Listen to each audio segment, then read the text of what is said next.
exponer su palabra. Hoy continuamos nuevamente con la serie Señales Proféticas.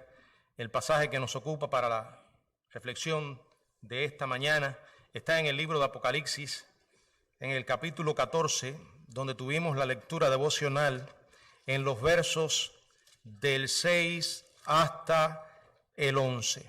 Vamos a orar. Padre, gracias por la bendición de tener tu palabra y poder usarla para exponer tu mensaje. En esta hora, Señor, nos ponemos en tus manos reconociendo nuestra incapacidad humana, Señor, y necesitamos tu poder, la iluminación de tu Espíritu para hablar en tu nombre y transmitir las verdades que tienes para nosotros. Oramos en el nombre de Jesucristo. Amén. Bueno, los ángeles son ministros de Dios, siervos de Dios. Tienen una función muy importante en la salvación de los seres humanos y en ministrar a los salvados. Los ángeles tendrán una función muy importante también en los postreros días, en los postreros tiempos. La Biblia nos enseña de varias cosas que ellos harán. Por ejemplo, reunirán a los elegidos, a los no elegidos para juicio. En Mateo capítulo 13, 41 y 42, y luego en el verso 40 y 50 se enseña esto. También van a reunir a los elegidos para la gloria. Acuérdense que elegidos no se refiere a la iglesia en aquellos días, sino a los convertidos durante la tribulación. Mateo 24, 31. Acompañarán además al Señor Jesucristo cuando Él regrese en su manifestación gloriosa, cuando vuelva a esta tierra en triunfo. Mateo 25, 31 nos enseña esto, y en la segunda carta a los tesalonicenses en el capítulo 1, verso 7. Además de esto, también los ángeles participan en los juicios, específicamente en el derramamiento de la ira de Dios. En Apocalipsis 8, a partir del verso 6, vemos a los ángeles muy activos en esto. En Apocalipsis capítulo 11, verso 15, en adelante. En Apocalipsis 16, verso 1, en adelante. Sin embargo, a pesar de todo lo que hemos dicho de las labores angélicas, a diferencia de estos tres ángeles que encontramos en Apocalipsis 14, del 6 al 11, no son ángeles que traen juicio, sino asombrosas proclamaciones de Dios con relación a la consumación de la era. El primer ángel va a predicar el evangelio, el segundo ángel va a pronunciar juicio y el tercero promete condenación. Los tres ángeles entregarán lo que hemos titulado el último llamado de Dios. El último llamado de Dios a la humanidad a arrepentirse antes que lleguen los juicios finales y vuelva el Señor Jesucristo. Pero las advertencias de la gracia dolorosamente serán una vez más desatendidas por la mayoría del mundo pecador. Creo que no hay ilustración más clara en las Escrituras de esta triste realidad que aquello que nos dice el Evangelio de Juan en el capítulo 3, verso 19. Y es la explicación del por qué el hombre desatiende las serias advertencias de Dios. Porque los hombres aman más las tinieblas que la luz. ¿Saben por qué? Porque sus obras son malas. Quiero invitarles a que juntos exploremos estas tres ideas de Apocalipsis 14. En primer lugar, vemos al ángel que predica el evangelio. Versos 6 y verso 7 de Apocalipsis capítulo 14. Vi volar por en medio del cielo a otro ángel que tenía el evangelio eterno, para predicarlo a los moradores de la tierra, a toda nación, tribu, lengua y pueblo, diciendo a gran voz: temed a Dios y dadle gloria, porque la hora de su juicio ha llegado. Y adorad a aquel que hizo el cielo y la tierra, el mar y las fuentes de las aguas. Aquí encontramos el relato que nos presenta la espectacular aparición de un ser celestial, un ser angélico. La Biblia dice que aparece volando y lo hace en medio o por en medio del cielo. Esta frase se refiere al punto del cielo donde el sol logra alcanzar su cenit, su meridiano, el punto más alto del mediodía. Es allí precisamente donde estará este ángel. En el libro de Apocalipsis, en varios pasajes, se relata exactamente acerca del mismo lugar. Por ejemplo, en Apocalipsis capítulo 8, verso 13, dice la palabra del Señor: y miré, y oí a un ángel volar por en medio del cielo, diciendo a gran voz. Luego en el capítulo 19 del libro de Apocalipsis, en el verso 17, y vi a un ángel que estaba en pie en el sol, y clamó a gran voz diciendo a todas las aves que vuelan en medio del cielo. Estas dos expresiones, estos dos pasajes hablan del medio del cielo, el punto meridiano, el cenit, el punto más alto del mediodía. Desde ese punto, este ángel va a proclamar el evangelio. Lo hará desde el punto más visible de la tierra o en la tierra. Podemos decir que allí estará lejos, más allá del alcance del anticristo. Estará más allá del alcance de Satanás y sus huestes de demonios, cuya actividad sabemos por la Biblia, por el mismo libro de Apocalipsis, que ya estará restringida. ¿A dónde? A la tierra solamente. Ya el Satanás y sus demonios, Satanás habrá perdido el acceso a la presencia de Dios. En Apocalipsis 12, del 7 al 9, dice: después hubo una gran batalla en el cielo. Miguel y sus ángeles luchaban contra el dragón y luchaban el dragón y sus ángeles, pero no prevalecieron, ni se halló ya lugar para ellos en el cielo. Y fue lanzado fuera el dragón, la serpiente antigua que se llama Diablo y Satanás, el cual engaña al mundo entero. Fue arrojado a la tierra y sus ángeles fueron arrojados con él. Este ángel predicador que encontramos en estos dos versículos estará inaccesible. No habrá obstrucción para que todo el mundo lo vea. Será un ministerio sin estorbo, sin interrupciones.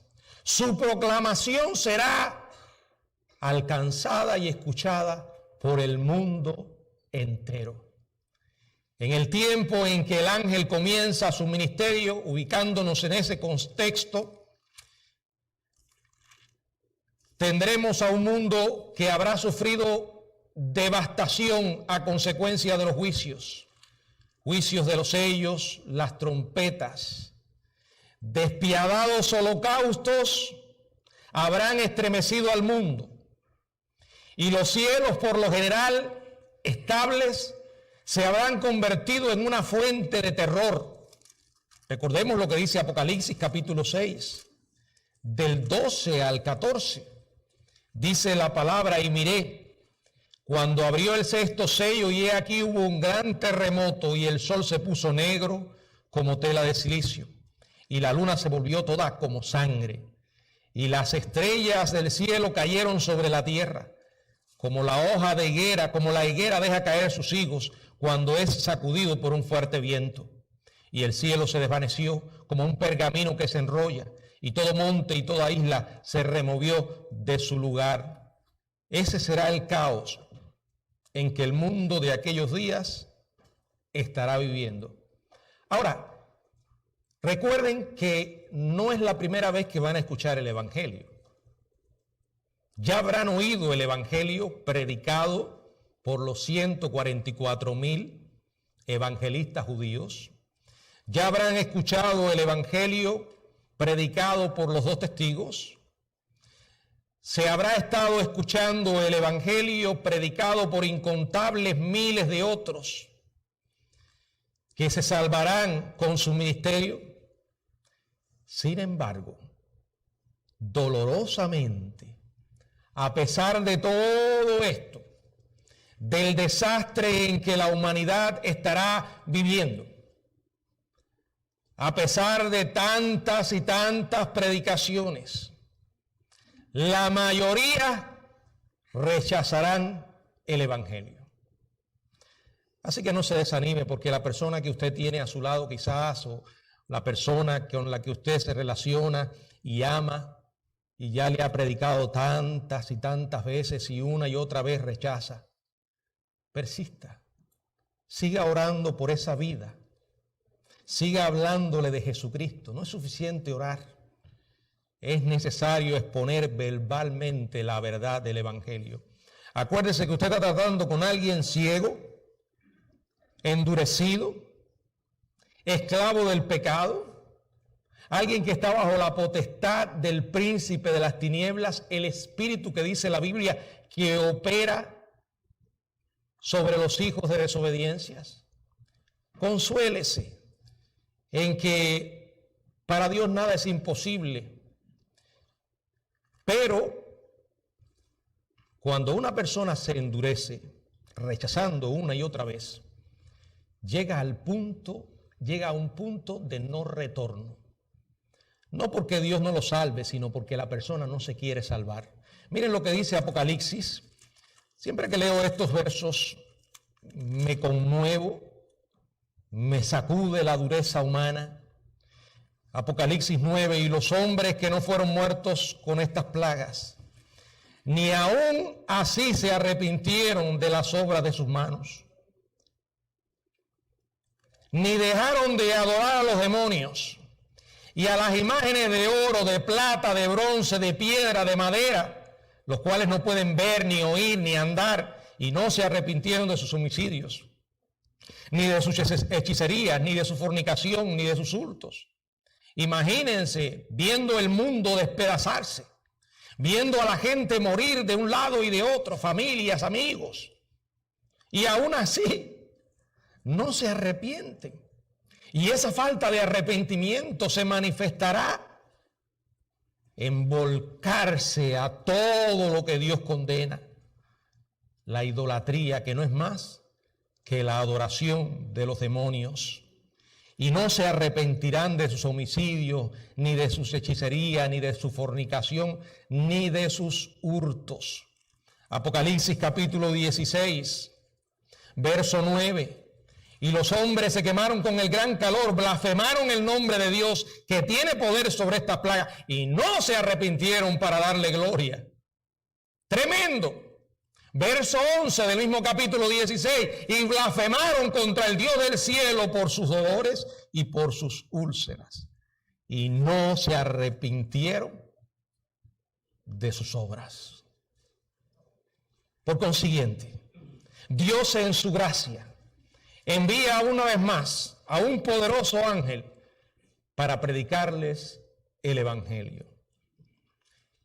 En el infierno no habrá personas que con toda honestidad puedan decir: estoy aquí injustamente. No, estarán allí porque ese es el fruto de su decisión. Esa es la consecuencia de rechazar a Jesucristo, al Dios que le amó y una y otra vez le dio oportunidad de arrepentirse y de creer. Pero estos hombres aman más las tinieblas que la luz, porque sus obras son malas. Por eso es falso cuando usted oiga a alguien, y de hecho creo que nosotros lo hemos repetido una y otra vez, que el hombre tiene libre albedrío. Yo siempre he dicho, cuando el hombre tuvo verdaderamente libre albedrío, fue al principio, cuando Dios los puso allí y le dio la capacidad para decidir. Pero si cuando alguien usa la expresión libre albedrío, lo que quiere decir es que alguien está totalmente libre de influencia, para tomar sus decisiones es falso. Porque eso no es lo que enseña la Biblia. Ah, no, pero yo oí a tal pastor que lo dijo 1000 veces. No importa. ¿Cómo vamos a creer que una persona es libre de toda, o sea, tiene realmente libre albedrío cuando dice la Biblia que está ciego, endurecido, que es un esclavo del pecado? Ahora, ¿quiere eso decir que el hombre no es responsable por sus acciones? Sí, porque todavía le queda la capacidad de tomar decisiones dada por Dios y Él lo hace responsable. Lo que sucede es que sus decisiones están influenciadas por el pecado, por el diablo, por la naturaleza perversa que anida en sus vidas. Por eso es que hay que orar para que Dios ilumine a alguien. Sí, es responsable y Dios lo manda a arrepentirse y a creer, pero no está totalmente libre de influencia, está bajo la influencia del diablo. Aquí vemos cuánto dice la Biblia que no se arrepintieron de sus obras. Mientras vuela por el cielo, el ángel tendrá un evangelio eterno para predicarlo. ¿Cuál es el evangelio? La buena noticia. El evangelio es una buena nueva. Es una buena nueva que es eterna. ¿Saben por qué? Porque es el mismo mensaje. Porque Dios no cambia. Y nosotros, mientras estemos en esta tierra, somos y seguiremos siendo pecadores. Y la necesidad del hombre seguirá siendo la misma. Tiene que reconocer que es un pecador y que el pecado le mete en problemas, le destruye a él y a sus semejantes.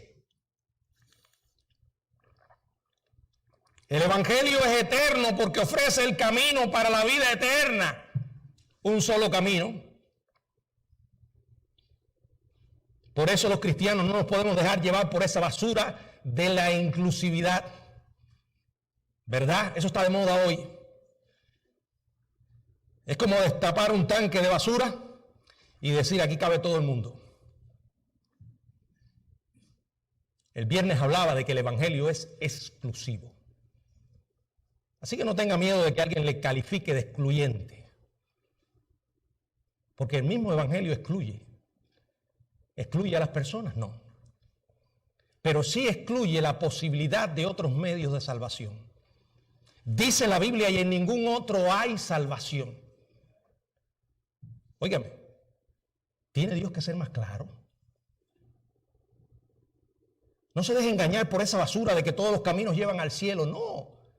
Y Jesús dijo, yo soy el camino, la verdad y la vida. Un camino, una verdad, una vida. El evangelio excluye. Cristo fue excluyente, no inclusivo. Esa basura moderna que hoy tantos repiten, esas criaturas pecadoras con el cerebro vacío, que una y otra vez hablan tantas boberías. Ya no dicen ni él ni ella porque no quieren ofender a nadie, ¿verdad? Y todo aquello que parezca excluir a alguien, hay que tener cuidado. Bueno, para empezar, el evangelio es excluyente, porque excluye todos los demás medios de salvación. No rechaza a las personas, pero sí dice, todo el que viene a mí, yo les recibo, pero tiene que arrepentirse y creer. Es eterno, porque es el único medio para la vida eterna, no hay otros medios.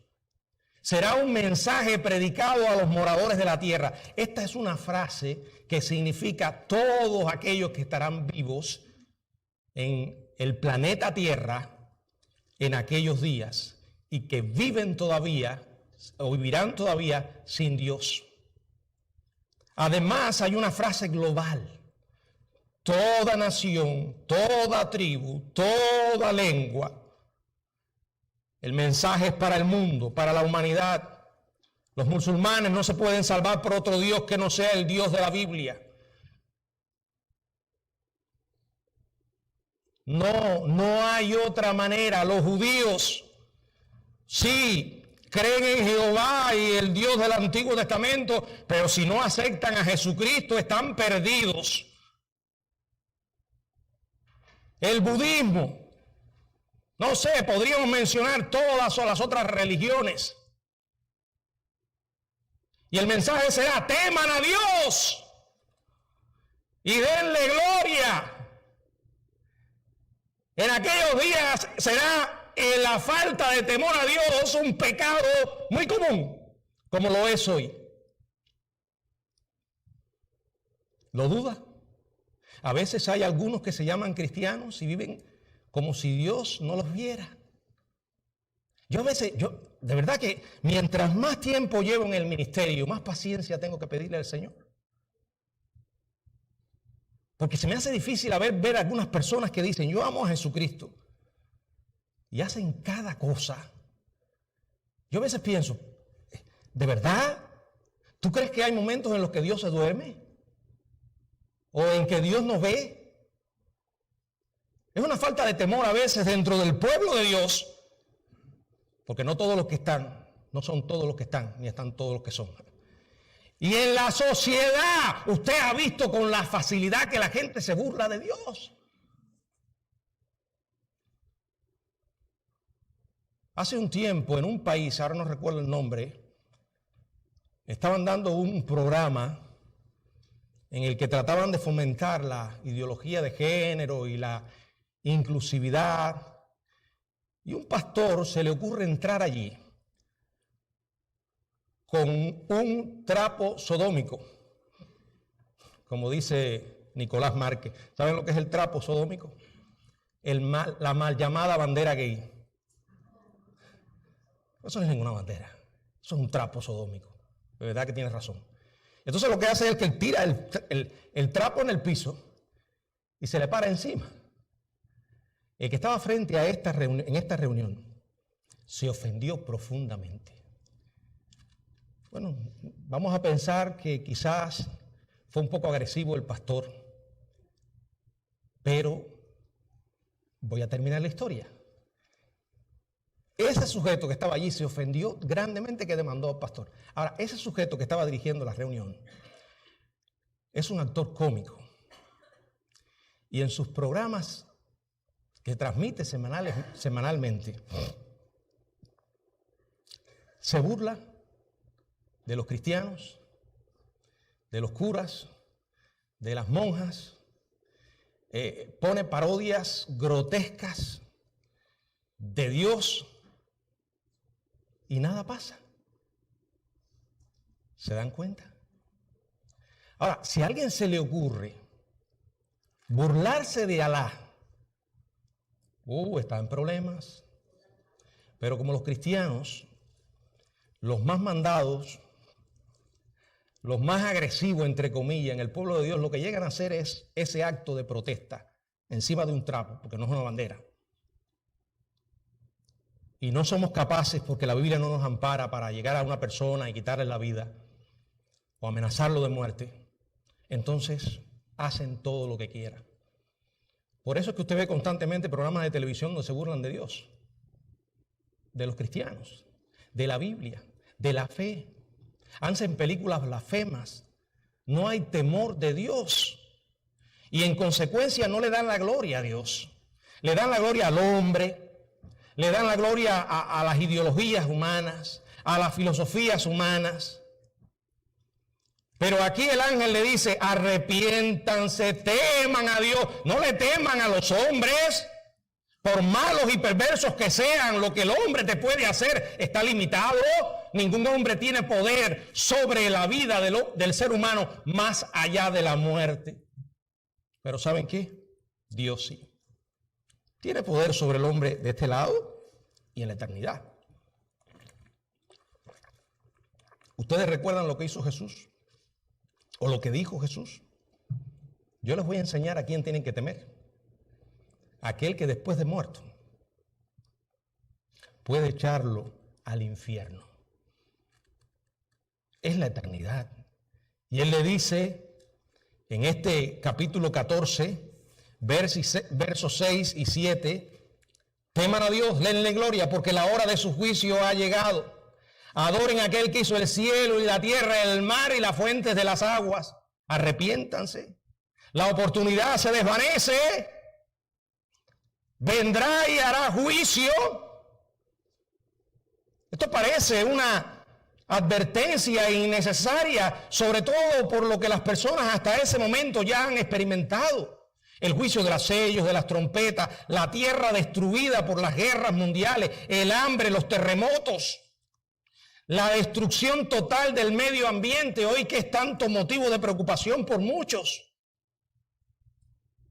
Se horrorizarían si leen Apocalipsis y ven esos calentólogos lo que Dios le va a hacer a este medio ambiente. Porque al final este mundo está condenado a la destrucción. Todo traerá como resultado una muerte a escala sin precedentes, y aún así dice la Biblia que no se arrepentirán. El ángel le dice: adoren, adoren, no a sus ídolos de yeso, de metal, de piedra, que no hablan, que no oyen, que no se pueden mover. No adoren a criaturas mortales que se creen Dios y en un momento su vida puede ser extinguida. Adoren a aquel que hizo el cielo y la tierra, la persona que creó todas las cosas, la tierra, el mar y las fuentes de las aguas. Predica el evangelio. El segundo ángel, después de predicar el evangelio, anuncia juicio. Verso 8. Otro ángel le siguió diciendo: ha caído Babilonia, la gran ciudad, porque ha hecho beber a todas las naciones del vino del furor de su fornicación. ¿De qué está hablando aquí? Viene otro ángel, a diferencia del primero que está predicando las buenas nuevas. Este pronuncia las malas nuevas. Habrá juicio. Aquí está la salvación. ¿La tomas o la dejas? Si la dejas, viene juicio. Esto implica que el mensaje del primer ángel, de una manera general, fue rechazado. El segundo ángel viene con un mensaje claro: ha caído Babilonia, la gran ciudad. Por cierto, Dios no necesita de tantas palabras para comunicar sus verdades. Dios es preciso cuando tiene que ser preciso. Lo importante para decirlo, no hay que usar muchas palabras.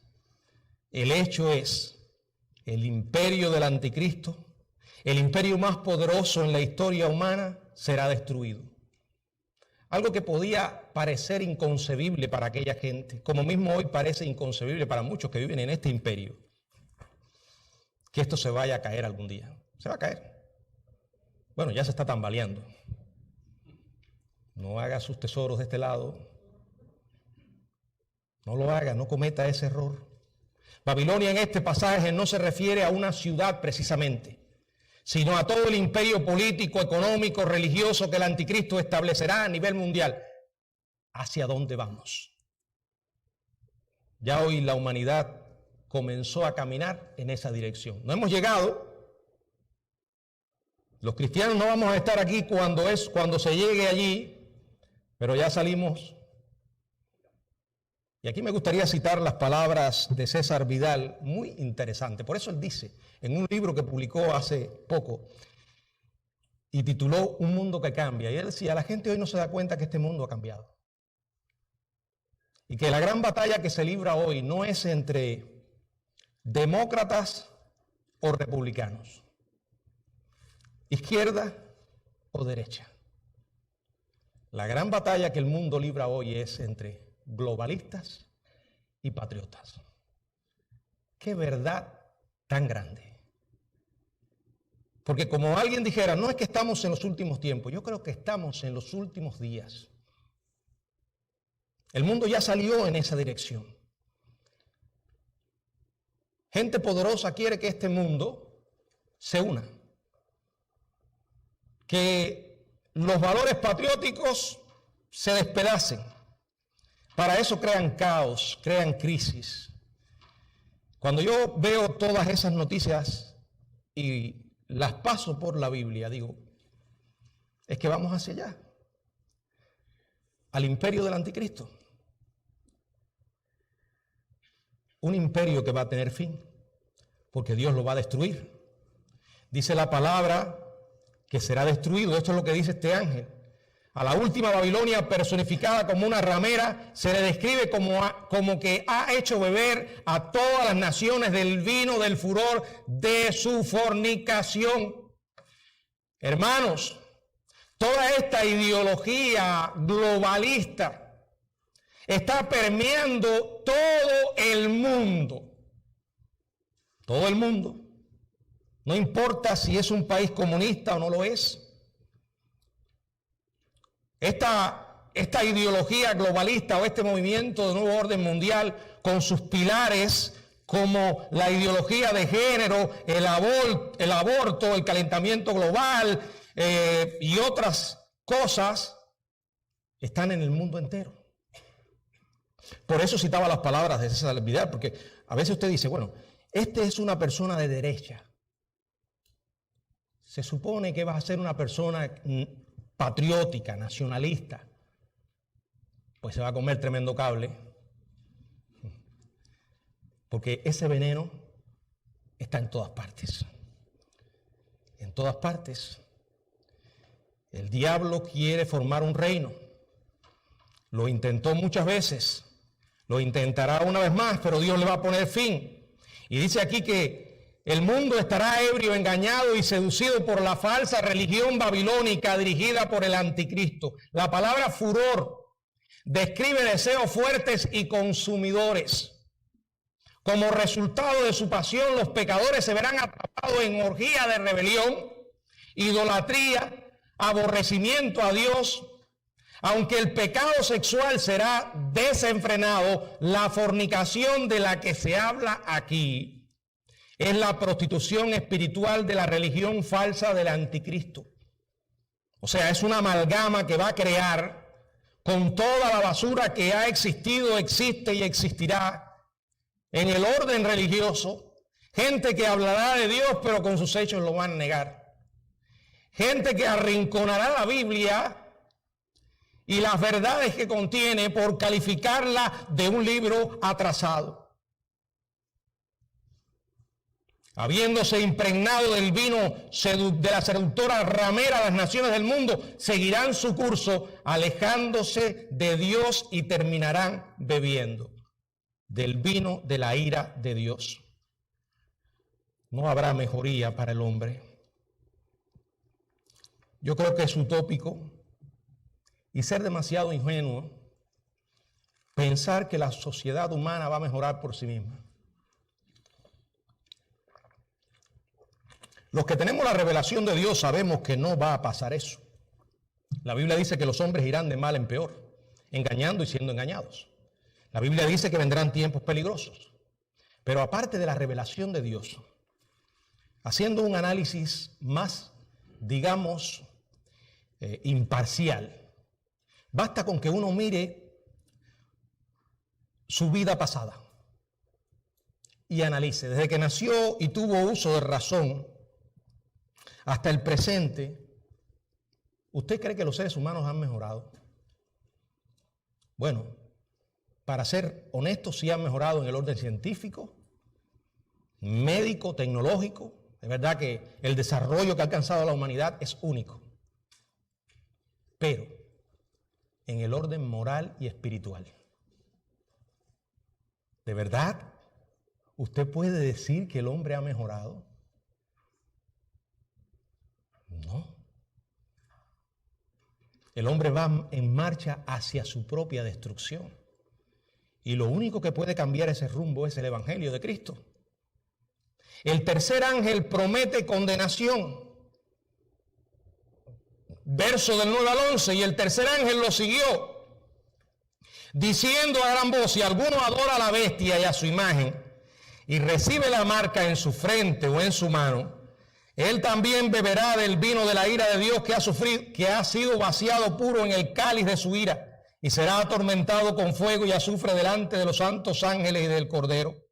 Y el humo de su tormento sube por los siglos de los siglos, y no tienen reposo de día ni de noche los que adoran a la bestia y a su imagen, ni nadie que reciba la marca. Bueno, para empezar, muy poca gente predica sobre esto,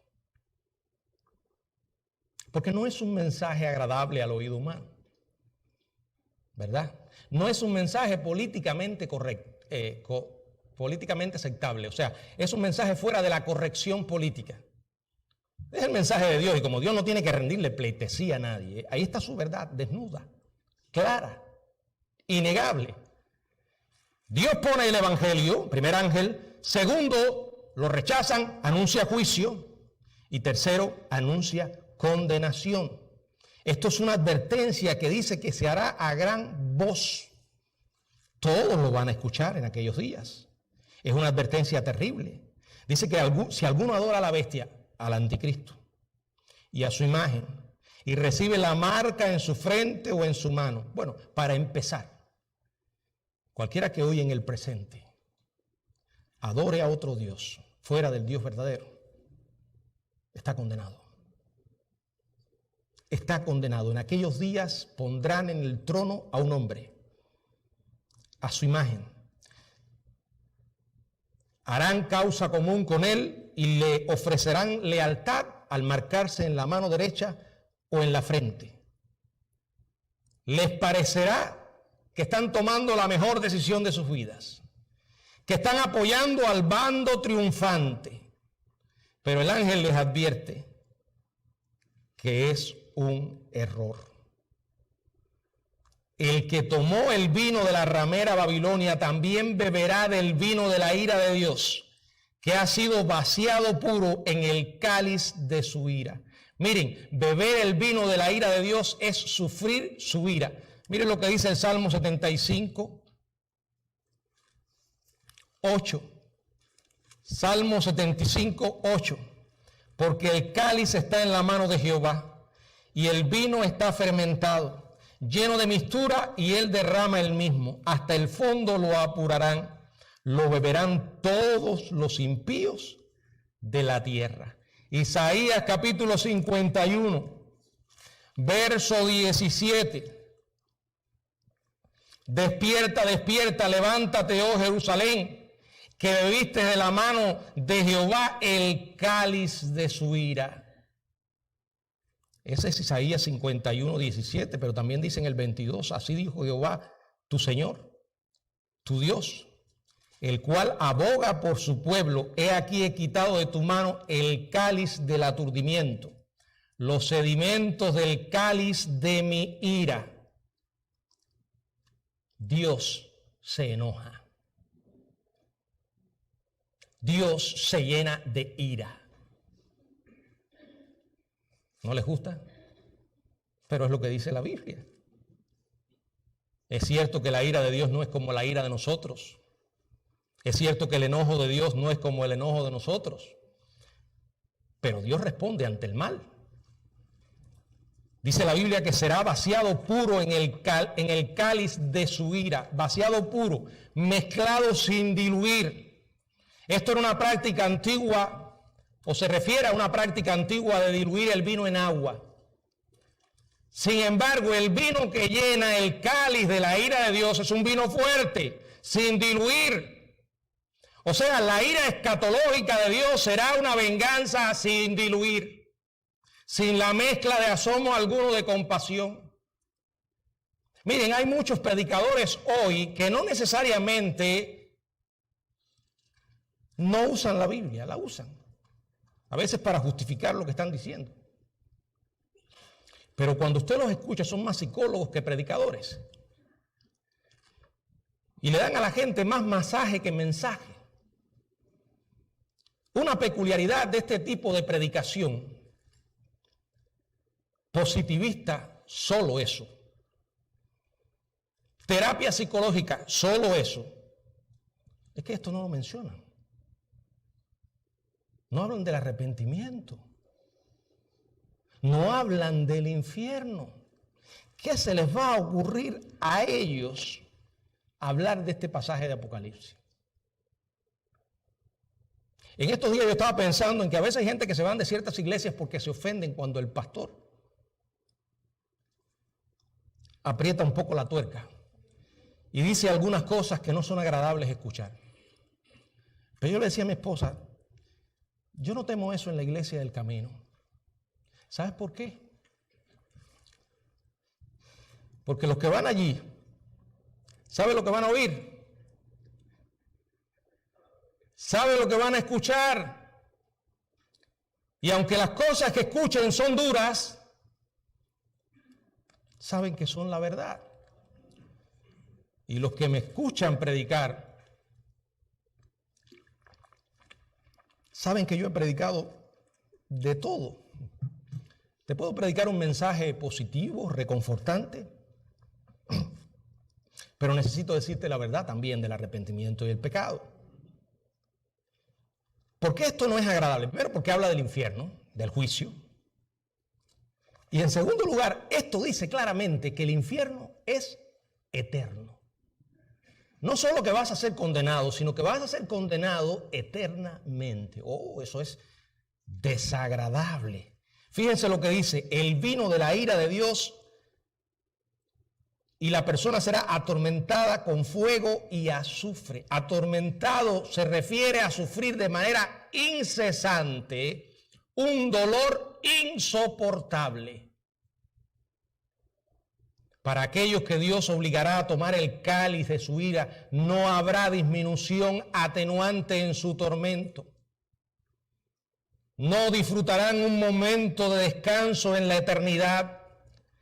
A menudo el fuego y azufre en las Escrituras se asocia con juicio. Estas personas serán atormentadas delante de los santos ángeles y del Cordero. Los pecadores no arrepentidos serán desterrados de la presencia de Dios para siempre. Ya he aclarado otras veces que esto no quiere decir que haya un lugar donde Dios no esté. Alguien hace años me hizo esta pregunta, me dijo, ¿Dios estará en el infierno? Generalmente decimos que la persona está desterrada de la presencia de Dios, pero no es en el sentido de que Dios no esté en el infierno, o sea, de que haya un lugar en el que Dios no esté. Porque si hay un lugar donde Dios no está, entonces tenemos un problema mayor. Cuando la Biblia habla del infierno, está hablando de personas que van a ser desterradas de su presencia. ¿En qué sentido? En que no podrán tener una relación con Él. En que el único atributo de Dios que se va a desplegar en el infierno es su ira. En que no habrá oportunidad de salvación allí. No es porque Dios sea cruel, es porque Dios ya fue al extremo para salvar a la humanidad. Y si aún así el hombre sigue rechazándole, tiene que pagar el precio. Cuando una persona hoy aquí comete un delito de cierta magnitud, esa persona puede recibir cadena perpetua. Y poca gente se ofende cuando ve a un criminal que le dan cadena perpetua por la magnitud de lo que hizo y contra quién lo hizo. Pero en la Biblia, la connotación del pecado, la implicación del pecado va más allá del hecho en sí, sino de contra quién lo cometemos. Yo usaba esta ilustración hoy. Usted puede ir por la calle, por un parque, y allí ve a un muchacho que se está entreteniendo de una manera diferente a la de andar con un celular. No, ese muchachito no anda con un celular. Usted lo mira y se sorprende, porque tiene una práctica mucho más rara. Está allí con un grillo. ¿Saben lo que es un grillo? Un insecto. Y el muchachito se está entreteniendo en arrancarle las patas al grillo. Tú pasas y miras y dices, pero ¿qué práctica esta más rara?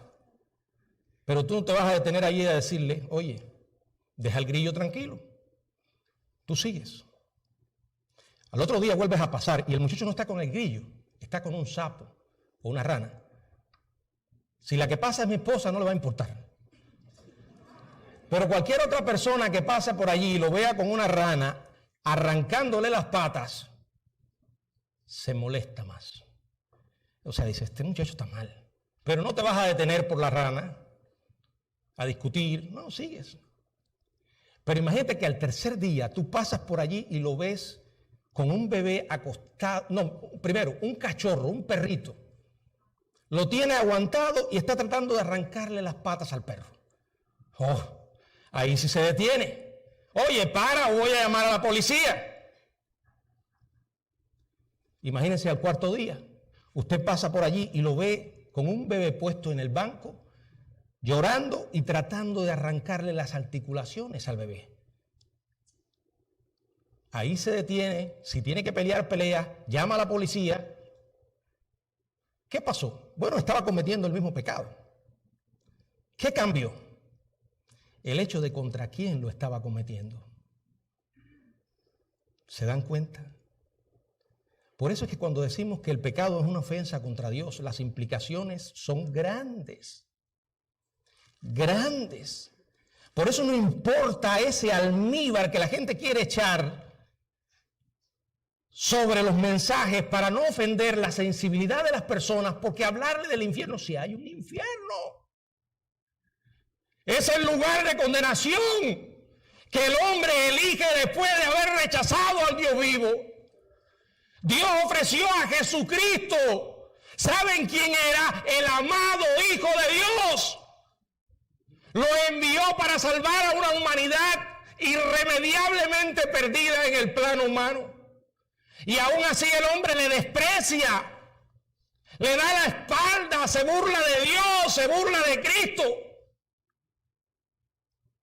Hoy no hay medida a la burla humana, porque no hay temor de Dios en los corazones humanos, por eso a veces vemos tantas blasfemias. La Biblia dice claramente que en el infierno las personas estarán desterradas de la presencia de Dios, no tendrán oportunidad de arrepentimiento. Apocalipsis 21, 27 dice, no entrará en ella ninguna cosa inmunda o que hace abominación, esto es en la ciudad, la Nueva Jerusalén, sino solamente los que estén inscritos en el libro de la vida. En Apocalipsis 22, verso 15 dice la palabra, mas los perros estarán fuera, los hechiceros, los fornicarios, los homicidas, los idólatras y todos los que hacen mentira.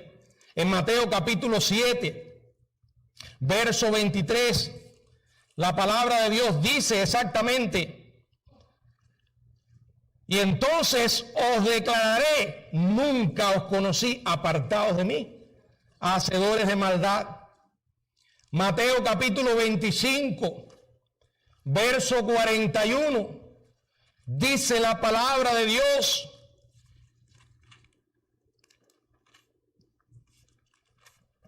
Mateo 25, 41, 2, dice aquí Mateo 25, 41, entonces dirá también a los de la izquierda, apartados de mí, maldito, para el fuego eterno preparado para el diablo y sus ángeles.